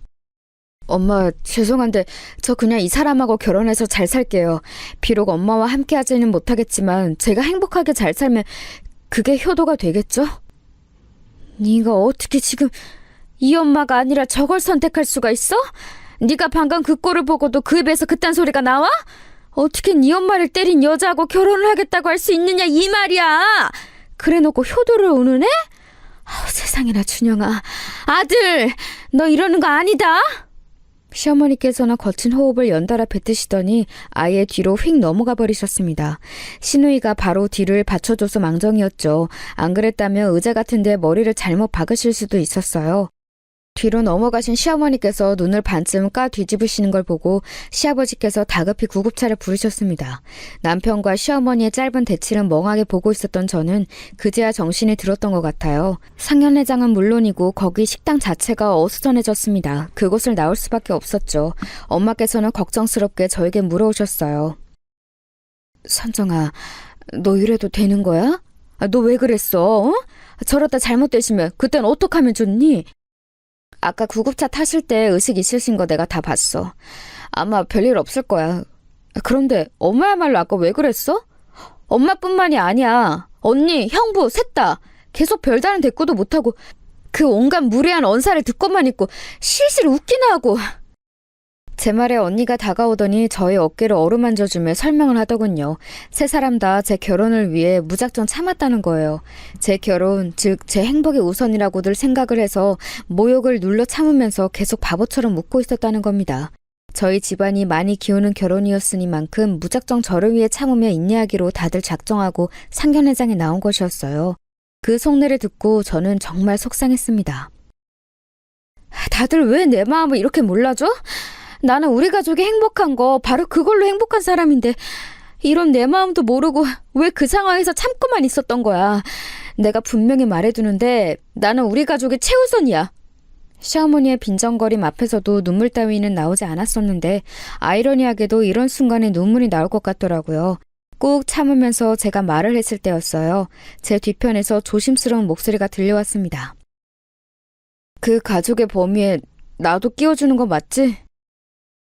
자기야, 왜 여기에 있어? 아까 병원에 같이 간 거 아니었어? 나도 그러려고 했는데 우리 누나가 나보고 그냥 남으라고 그러더라. 엄마하고 아빠는 본인이 알아서 잘할 테니까 나는 남아서 수습이나 잘하라고 그랬어. 우리 누나가 웬일이래? 솔직히 남매끼리 전혀 친하지도 않고 사춘기 이후로는 어색한 사이였을 뿐인데 이런 때에 와서 누나가 도움이 다 되어줄 줄은 몰랐네. 만약에 병원으로 같이 갔으면 나는 아마 엄마로부터 별 우는 소리 다 들었을 거야. 내 마음 약해지게 만들려고 엄마가 아마 갖은 술을 다 쓰셨을 테니까. 그러면서 남편은 남은 저희끼리 밥을 먹자고 제안해 왔어요. 엄마는 놀란 심정이 전혀 진정이 안 됐다면서 밥이 넘어갈 상태가 아니라고 하셨죠. 임신한 언니를 향해 은근히 동조를 요구하셨지만 의외로 언니 또한 밥 먹으러 가자며 남편의 손을 들어주었습니다. 형부도 불편한 상견례장에서 거의 음식을 먹지 못했었기 때문에 결국 저희들은 다른 식당에 가서 제대로 된 저녁 식사를 하게 되었어요. 잘 먹는 저희 네 사람을 보면서 엄마께서는 고개를 가로저으셨는데 입가에는 미소를 조금 거신 걸 제가 본 뒤였네요. 밥을 다 먹어갈 때 제가 조용히 남편을 향해 사과를 했어요. 아까 내가 미안했어. 어머님께 어른을 향해 솔직히 내가 그렇게 구는 게 아니었다는 걸 나 자신도 알아. 아니야, 나야말로 미안하지. 아까는 너무 복잡한 생각들이 너무 많이 들어서 엄마가 뭐라고 하시든 끼어들지도 못하고 가만히 있었는데 그렇게 있었던 내 스스로가 너무 초라하기도 하고. 아무튼 지금 내가 내린 결론은 이거야. 그냥 우리끼리 앞으로 잘 살면 될 것 같다는 거야. 남편은 만감이 교차하는 얼굴로 제 손을 꼭 잡아주었고 두 손을 맞잡은 저희 두 사람을 친정 식구들이 흐뭇하게 봐주었습니다. 그리고 시어머니께서는 분노하셨지요. 제가 며칠 후에 시누이로부터 들은 후문이었는데요. 병원에서 퇴원하시기 전부터 시어머니께서는 난리도 아니셨다고 합니다. 준이야, 우리 큰일 났다. 이제 네 시댁에 면목 없어서 어쩐다니? 그딴 품격 없는 집안과 얽혔다고 우리를 우습게 보면 어떡해. 엄마는 왜 쓸데없는 것까지 고려하면서 피곤하게 사세요? 하여간 상견례장에서는 엄마가 잘못하셨어요. 먼저 선을 넘으셨기 때문에 품격이니 뭐니 그런 거 입에 올리실 자격이 없다고 생각해요. 내가 먼저 선을 넘든 말든 그 미친 것이 어른한테 어쩜 그렇게 손을 날릴 수가 있어? 너는 그게 제정신이라고 생각해? 엄마, 만약에 내일 당장 사고를 당해서 엄마의 두 발목이 사라졌다고 쳐요. 누가 내 앞에서 휠체어 신세가 된 엄마를 모욕한다면 그걸 제가 참기를 엄마는 바라시는 거예요? 도저히 자식된 도리로 참을 수가 없는 그런 모욕을 제가 참고 넘기길 바라시는 거냐고요. 반박을 하시려고 했던 시어머니께서는 이내 입을 꾹 다무셨다고 해요. 역지사지를 해보니까 제가 당한 입장이 어떤 것이었는지 조금은 체감이 되신 모양이에요. 이 일화를 시누이에게서 전해 듣고 많은 생각이 들었지만 우선은 시누이에게 고맙더라고요. 어쨌든 자기 엄마가 예비 올케에게 뺨을 맞았음에도 제 편을 들어준 셈이었으니까요. 그리고 시누이에게 이 일화를 듣기 바로 하루 전에는 시아버지께서 연락을 주셨습니다. 저희 엄마를 잠깐 뵙고 싶다고 찾아오겠다는 뜻을 밝히셨던 건데요. 왠지 불편한 마음이 들어서 엄마는 거절을 하려고 하셨지만 시아버지께서 염치 없이 댁에 머무르지는 않을 거고 잠시 얼굴만 뵙고 가겠다고 그렇게까지 말씀을 하시니 수락을 하셨던 것이지요. 시아버지께서는 웬 망고 한 박스를 사오셨어요. 이제 우리나라에서도 망고가 쉽게 보이려나 봅니다. 백화점에 가면 요새 자주 팔고 있네요. 혹시 당 관리 따로 하시는 게 아니라면 맛있게 잡수세요. 아휴, 망고는 냉동으로만 몇 번 먹어본 게 다인데 이렇게 먹음직스러운 생과일 망고를 너무 귀한 걸 주셔서 감사합니다. 잘 먹을게요. 제가 감사 인사를 받을 처지가 못 되는 것 같습니다. 저희 집사람의 물에 부디 어긋난 모종이라 여겨주세요. 그날 너무나도 신뢰가 많았습니다. 부족하나마나 제가 대신 사과드리겠습니다. 현관에 서신 시아버지께서는 그대로 허리를 깊숙이 숙여 저희 엄마께 인사를 하셨습니다. 엄마께서는 놀라신 눈치로 계속 손사래를 치시며 괜찮다고 그러실 것 없다고 그런 말씀을 하셨죠. 그러나 시아버지께서 가시고 나서 엄마께서는 저에게 당신의 본심을 밝히시며 눈시울을 붉히셨어요. 괜찮다고 말은 그렇게 했지만 사과를 받으니까 좋긴 하네. 저는 그때 새로운 다짐을 했던 것 같아요. 저희 엄마께서 앞으로는 당당하게 상대가 누구든 사과를 받으실 만한 상황이라면 망설이시지 않고 사과를 요구하실 수 있도록 제가 그렇게 만들어드리고 싶다는 바람이 들었지요. 열심히 사는 것에 그치지 않고 성공해서 살아야겠다는 결심이 섰어요. 몇 주 후 저는 남편과 결혼식을 올렸습니다. 혼주석에 각각 저희 엄마 그리고 시아버지만 자리했습니다. 신랑 입장의 순간이었는데요. 남편이 저희 엄마의 휠체어를 끌면서 입장하였어요. 올해와 같은 하객들의 박수가 터져나왔습니다. 아직 입장 전이었던 저는 그 소리를 듣고 감동을 받아 눈물이 나올 것 같아서 참느라 혼났죠. 결혼식은 정신없이 지나가 버렸는데 정말 꿈만 같은 시간이었던 것 같아요. 시누이가 웃으면서 전해준 말이 있었는데 꽤 인상 깊었네요. 우리 그이가 결혼식 보더니 뭐라고 하는 줄 알아? 마치 영화 속에서 본 장면 같아서 너무 멋졌대. 이런 건 할리우드 영화에서 볼 수 있는 거 아니었냐면서 신랑이 장모님의 휠체어를 밀며 입장하는 이런 결혼식처럼 멋진 건 없을 거라고 하더라. 저는 그때까지 시누이의 남편, 즉 제 시매부와 접점 하나 없었어요. 시매부가 워낙 자기 처가에 관여하지 않고 지내는 사람이었으니까요. 그런데 제 결혼 이후로 뭔가 변화가 일어날 줄은 몰랐습니다. 제 덕분에 자기가 시댁에서 할 이야기가 생긴 것 같다고 시누이가 그러더라고요. 너무 잘 사는 집안 사람들은 관점이 좀 독특한가 봐요. 그 집에서 보기에 저희 집안이 재미있어 보였나 봅니다. 시누이한테 그 집안 사람들이 저에 대해 이것저것 물어보면서 저랑 남편의 연애 이야기도 궁금해했다네요. 아무래도 시매부가 자기 가족들에게 인상 깊은 결혼식에 대해서 많이 떠들어댔던 것의 여파였겠죠. 사실 나는 계속 시댁에서 겉도는 느낌이었어. 뭘 해도 재미가 없었고 의무적으로 어울리는 기분이 들었거든. 그들 눈에 내가 혹시 동떨어진 존재로 보이지는 않을까 싶어서 나 혼자 지레짐작으로 심적인 거리를 뒀지.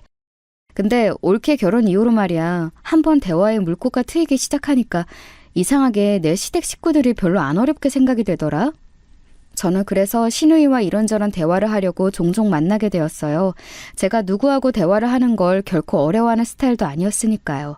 저하고 만나서 대화를 나눌수록 신우이는 말주변이 늘어났고 자기 시댁 식구들과 나눌 대화 주제도 잘 찾기 시작했어요. 그러면서 신우이는 점차 자기 남편인 제 심해부하고도 이전보다 다르게 지내게 됐답니다. 활동적이 되면서 신우이가 자신감도 생겼고 심해부한테 할 말 다 하면서 살게 되었어요. 이 시작이 제 결혼이었다는 게 저는 지금 곱씹어봐도 신기할 따름이에요. 저희 언니는 무사히 출산을 했는데요. 육아 문제로 고민할 때 육아 선배인 신우이가 여러 도움을 주기도 했어요. 그리고 형부가 워낙 자기 처가에 잘하는 사람이잖아요. 제 남편이 결혼하고 나서 그걸 보며 배웠습니다. 형부가 그때 저희 엄마께 주기로 따지면 거의 일주일에 그때 한두 번 전화를 드리고 있었는데요. 남편이 그럼 자기는 최소한 두세 번은 전화를 드려야겠다면서 의욕을 보였지요. 제가 그럴 필요까지는 없다고 만류했네요. 남편이 저희 엄마께 잘하려고 드니까 저도 은근히 그게 신경이 쓰여서 시아버지께 더욱 싹싹하게 잘 해드렸습니다.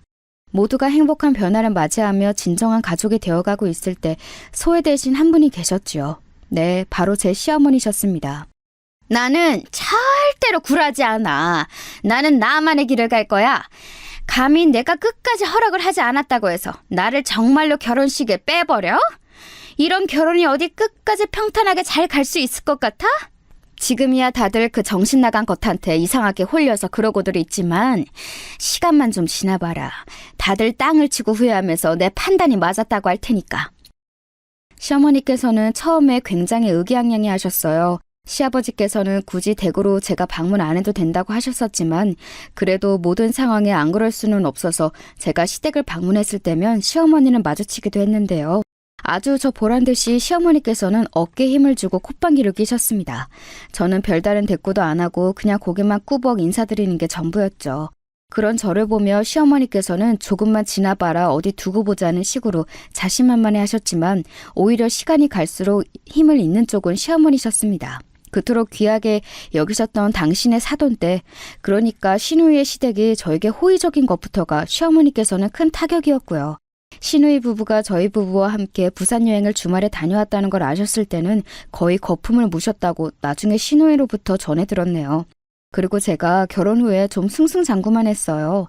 직장을 다니면서도 저는 그것에 만족하지 못하고 일주일에 2번 평일 저녁에 퇴근하고 컴퓨터 디자인 배우는 학원에 다녔고 주말 이른 아침마다 카페 오픈 아르바이트 일을 했습니다. 그러면서도 결혼 생활에 충실하기 위해 남편하고 둘이 있을 때는 다른 생각 안 하고 온전히 둘이 재미있게 시간을 보냈어요. 저는 디자인 공부를 한 뒤로 작은 일감을 받아 조금씩 그 경력을 쌓아나갔고요. 이렇게 여러 가지 일을 동시에 하면서 공부까지 한 제 경험담을 담아서 인터넷으로 발간하는 제 자서전을 냈어요. 그런데 이게 소위 대박을 터뜨렸습니다. 저는 스스로 기념하기 위해서 책을 낸 것이나 다름없었는데 그게 엄청 반응이 좋았던 거예요. 그러자 인터넷 강의를 제공하는 어느 업체에서 저에게 연락을 주었고 저에게 혹시 인터넷 강의를 개설해보지 않겠냐며 제안을 해왔습니다. 망설여졌지만 저는 결혼 전에 엄마를 보며 반드시 성공하겠다는 의욕을 다진 바 있었기에 그 마음을 되새기며 그 제안을 받아들였어요. 믿져야 본전이라 생각하며 직장 다니고 디자인 외주 일을 처리하는 와중에도 강의를 준비했는데 생각보다 더 잘 됐습니다. 어느 정도 이쪽 방면에서 인지도를 가지게 되자 그 이후로는 계속 더 큰 일로 연결이 되었어요. 계속 기회가 쏟아졌죠. 나는 요새 어디를 가든 빨리 며느리 자랑하고 싶어서 아주 입이 근질근질해. 우리 준영이가 결혼을 어쩜 이렇게 잘했는지. 제가 아주 운이 좋았죠. 아내 받들어 모시고 사는 남편 역할을 열심히 하려고 제가 매일매일 노력 중이에요. 간만에 남편하고 시댁에 들렀을 때 저 듣기 민망한 내용의 부자간의 대화가 화기애애하게 이어졌는데 외출하고 안 계셨던 시어머니께서 어느새 댁에 돌아오셔서는 그 이야기를 듣고 계셨어요. 제가 문득 뒤를 돌아봤다가 현관 중문 뒤에 몸을 반쯤 감추시고 귀를 쫑긋하시는 모습을 보고 말았네요. 그것 때문이었을까요? 그 이후로 시어머니께는 며칠을 알아놓으셨습니다. 그때 시아버지께서 처음으로 종용을 하셨대요. 이제 그만 되도 않은 고집은 꺾어버리고 며느리와 잘 지내보라고 말이에요. 그러자 시어머니께서는 대답도 없이 끙끙 앓는 소리만 내셨다네요. 그런 일이 있은 후 며칠 뒤에 제가 컨디션이 너무 안 좋아서 혹시나 싶어서 검사를 해봤다가 임신이라는 사실을 알게 되었어요. 신혼을 오래오래 즐기고 싶어서 저희 부부는 일부러 아이를 일찍 가질 생각이 없었기에 느긋하게 지내고 있었어요. 그러다가 이제 2세를 가져도 되겠다고 생각이 들자마자 딱 임신이 되었던 거예요. 조금 갑작스럽긴 했지만 너무 행복했죠.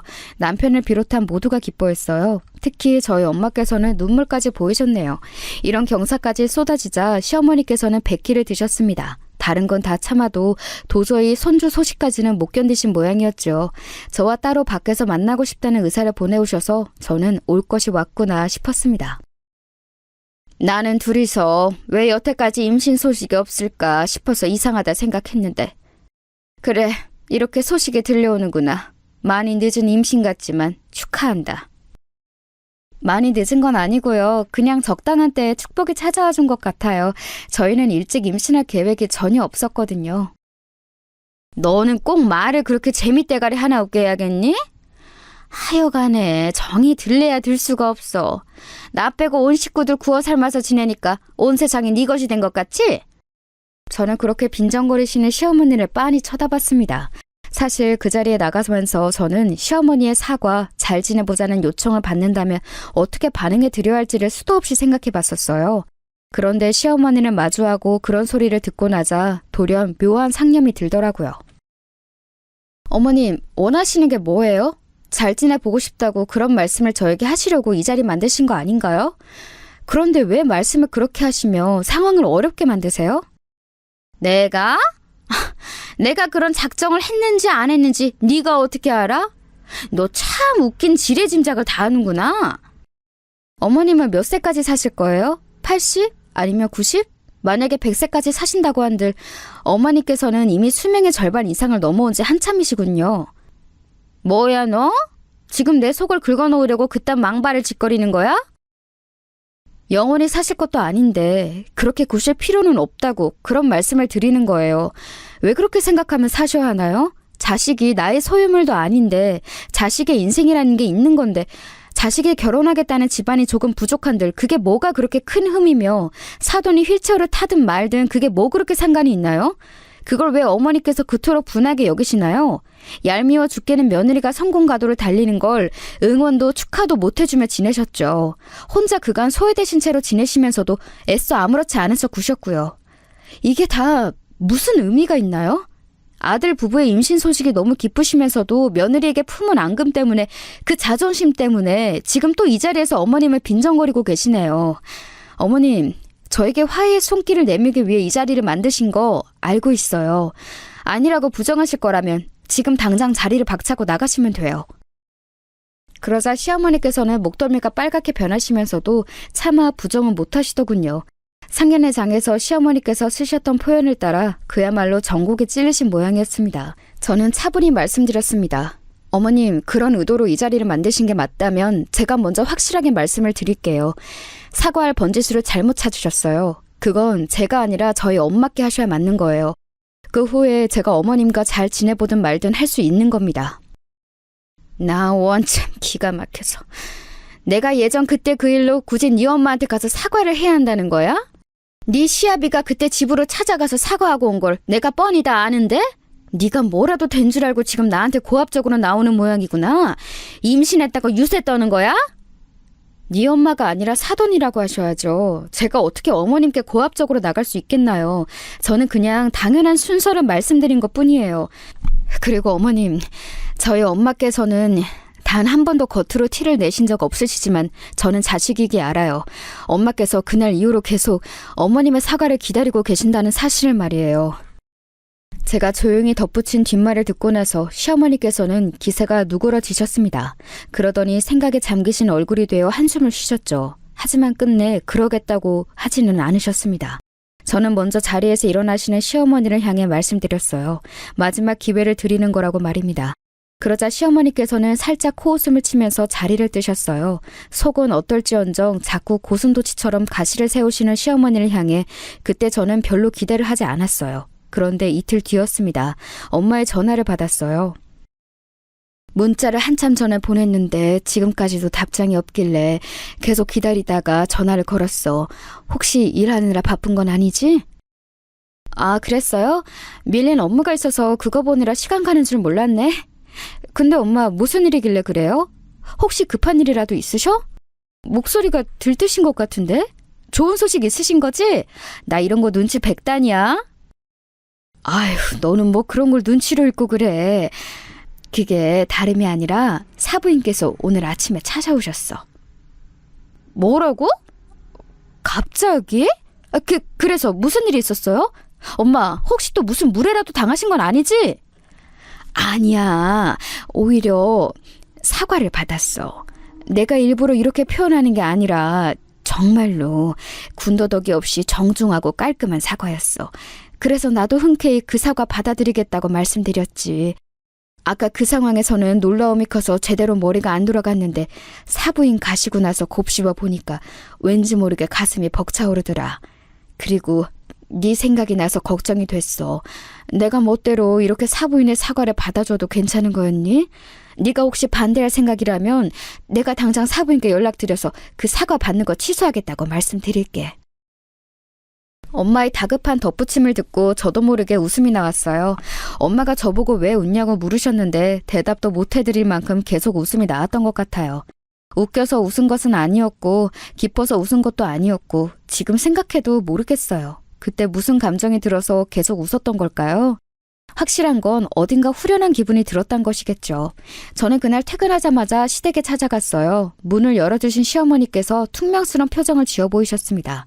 그러더니 힘 빠진 웃음과 함께 이렇게 말씀을 하셨죠. 내가 네 엄마, 아니지. 사돈께 사과하고 온 것 가지고 너는 네가 이겼다시고 그거 확정 지으려고 부랴부랴 달려왔구나? 그래, 네가 이겼다. 네가 이겼고 내가 졌어. 인정할게. 어머님, 그날 상견례 하던 자리에서 제가 어머님의 뺨을 때렸던 것 정식으로 사과드립니다. 그러자 시어머니께서는 깜짝 놀라서 굳어버리셨어요. 설마 그걸 제가 사과드릴 줄은 상상도 못하셨던 듯 싶더라고요. 하지만 저는 언제든 이걸 사과드릴 준비가 되어 있었습니다. 누구에게도 말을 한 적은 없었으나 속으로 늘 그렇게 생각하고 있었어요. 저희 엄마와 시어머니 간에 정식으로 사과와 청산이 이뤄진다면 저 역시 시어머니께 사과를 드리겠다고 말입니다. 저는 사과와 함께 숙였던 허리를 천천히 바로 했는데 그리고 놀라운 광경을 목도했어요. 시어머니의 눈에 눈물이 고여 있었습니다. 너무 의외인 상황에 제가 놀라서 어버버하고 있자 시어머니께서는 다급히 손사래를 치셨어요. 저보고 얼른 가라고 하시더라고요. 얼떨결에 시댁 밖으로 나와버렸죠. 남편하고 시누이에게는 시어머니께서 눈물을 보이셨다는 얘기는 안 하고 그냥 잘 해결되었다고만 알려주었어요. 다들 기뻐하더라고요. 둘 다 저에게는 아닌 척 굴어도 어쩔 수 없이 팔은 안으로 굽는 법이라는 걸 저는 내심 알고 있었습니다.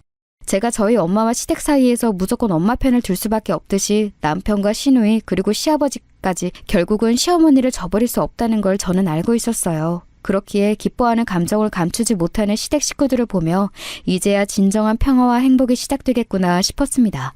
그 일 이후로 제가 당장 시어머니와 친해졌다든가 뭐 그런 드라마 같은 변화가 일어난 건 아니었어요. 여전히 대면대면했죠. 하지만 그 이전과는 확실히 달라져 있었어요. 점차 관계가 나아졌죠. 제가 시어머니의 옛날 이야기를 접하게 된 것은 아이를 낳고 나서도 1년이 더 지나 돌잔치를 열 때였답니다. 시어머니의 먼 친척 언니 되시는 분이 원래 외국에 거주하시는데 한국에 며칠 머무는 일정으로 들어오셨을 때 마침 아이 돌잔치가 열리게 되자 참석하시게 되었거든요. 아이가 무척 예쁘다고 덕담을 저에게 건네시면서 그분이 이런 말씀을 해주셨어요. 유전이라는 게 참 신기하네. 애 얼굴에서 영란이 어렸을 때의 모습이 보여. 영란이가 불우한 유년 시절을 보내서 가족에게 버림받았던 서름이나 돈이 없어서 굶고 살았던 그 배고픔. 친척 어르신 댁에 잠시 몸을 의탁하며 지낼 때 거기가 부촌과 가까웠기 때문에 그곳에서 겪었던 차별과 멸시 이런 것들을 지독하게 안고 있는 사람이거든. 안 해본 일이 없었을 거야. 그 시절에 다들 그렇게 고생하고 또 노력하며 살았다지만 영란이처럼 지독하게 온갖 고생 다 하다가 이악 물고 밑바닥에서부터 올라온 사람도 드물었을 거야. 그러니 결혼 상대도 잘 잡을 수 있었지.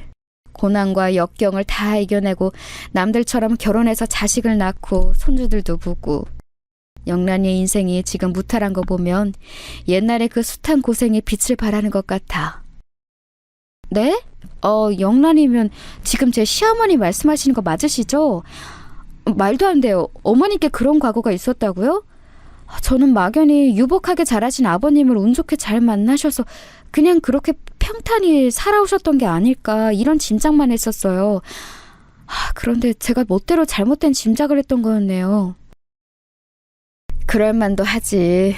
명란이가 옛날부터 자기 얕보는 거 가장 싫어했기 때문에 그 자존심에 자기 힘들게 살았던 옛날 이야기는 절대 안 꺼내고 살 사람이야. 시어머니께서 가지고 계신 곧잘 세우시곤 하셨던 그 가시, 출처가 어디서 기인한 것인지 그날 저는 왠지 알 것만 같아졌습니다.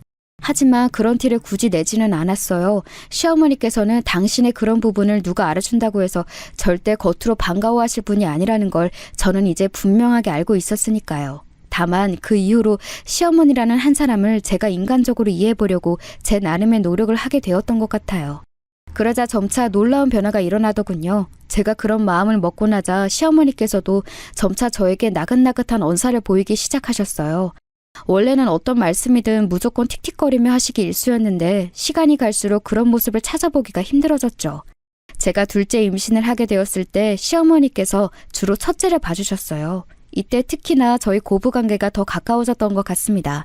손주라는 공통 분모로 인해 저희 엄마하고도 시어머니께서는 종종 따로 연락을 주고받게 되셨고요. 제가 둘째를 출산하고 난 직후에 시어머니께서는 누워있는 저를 보며 이렇게 말씀을 해주셨어요. 그때는 내가 미안했다. 그렇게 굴어선 안 됐는데 그렇게 굴어버렸지. 내가 부족했고 어리석었다는 생각이 계속 들더구나. 한 번쯤은 너에게도 내가 정식으로 사과를 해야지 생각만 하고 있다가 이제서야 미안하다는 말을 하게 되었네. 그간 내가 참 미안한 것들이 많았어. 너무 늦은 사과였지만 동시에 전혀 늦지 않은 사과이기도 했습니다. 더 이상 무슨 말이 필요했을까요? 저는 미소를 지으며 그 사과를 받았습니다. 그리고 먼저 시어머니의 손을 잡아드렸죠. 저와 시어머니가 서로의 손을 잡아본 것도 마주보며 웃어본 것도 그 순간이 처음이었는데요. 그날 이후로는 종종 그렇게 했답니다. 그제서야 진정한 관계의 봉합이 이뤄진 거였죠. 세월이 흐른 지금은 옛날 일인 말 그대로 아주 옛날 일로만 느껴지고 있을 만큼 다들 잘 지내고 있어요. 하지만 가끔은 옛날 일을 너무 몰입해서 회상하다 보면 그때 치밀어 올랐던 분노가 그대로 생각나서 혼자 씩씩거리곤 한다는 것은 저만의 비밀이랍니다. 지금까지 제 이야기 들어주신 분들 모두 고맙습니다. 다들 행복한 나날 보내시길 바랄게요.